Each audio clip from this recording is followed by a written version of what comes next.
huge role in the life of Cunahn's luxury liners, and there's a culinary treat lined up for him to help him relive his ocean-going glories.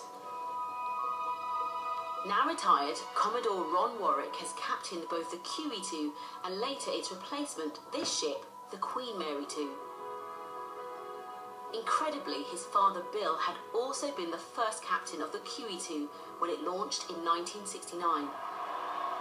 My father was in command and he invited me aboard for lunch, and I went aboard this whopping great new ship. It was only been in service a few months, and I thought, well, if you've got to go to sea, the QE2 is the ship to go on. Now, you had a very important guest the first time you took command of the QE2, didn't you? Oh, I did indeed, and that was Her Majesty the Queen. With the Duke of Edinburgh, they came on board. Was that a nerve-wracking experience having the Queen here? I don't think I had time to think of it being nerve-wracking. It was my very first day in command as well. Yeah. So my primary focus was actually on the ship and the safety of it and the docking operations when we came into Southampton. Commodore Warwick was chief officer of the QE2 when it had to be quickly converted into a troop ship for transporting British forces to the Falklands in 1982. We'd just been in a refit, we'd spent a vast amount of money updating it, and then all of a sudden these chaps came aboard with these big metal grinding cutters and just cut bits away, and it was, you know, what is happening to our ship? It took 8 days to convert the ship, and I can honestly say that's the hardest, longest hours I've ever worked in my whole life. Those 8 days, we had to convert the rooms to accommodate all the troops. They covered all the carpets over with a hardboard. They took all the artwork off, all the valuable paintings. They took things like caviar off, which is rather unkind of them, I thought.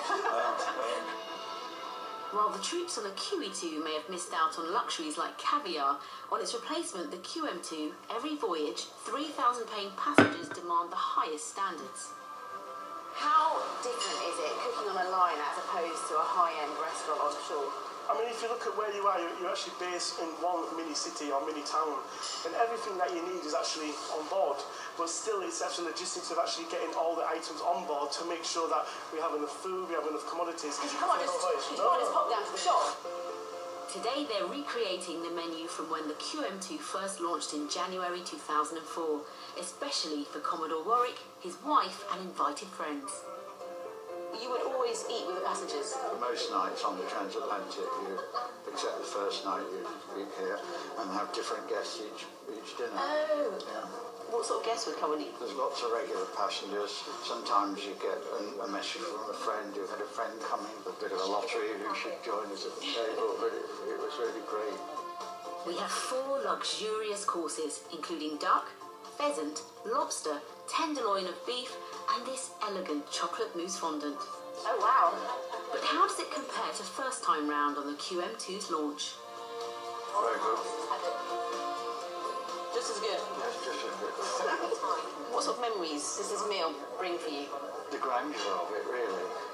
To know that people are still enjoying this type of occasion. Yeah. It's great. Sadly for me, my cruise is over before we've even left the dockside.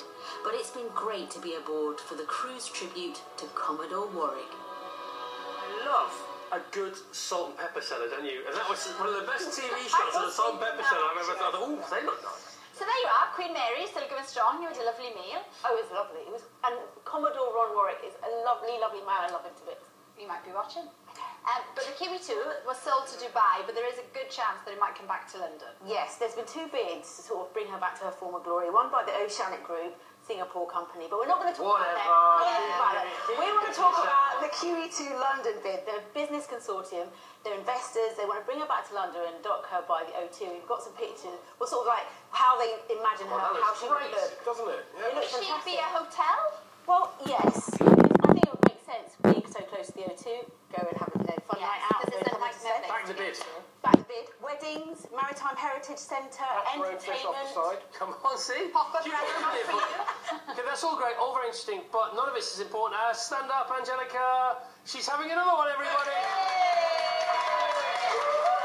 I'm here to produce the one-show babies. Come on, mate. Come on, bring on the one-show The babies. two show as far as you're... Oh,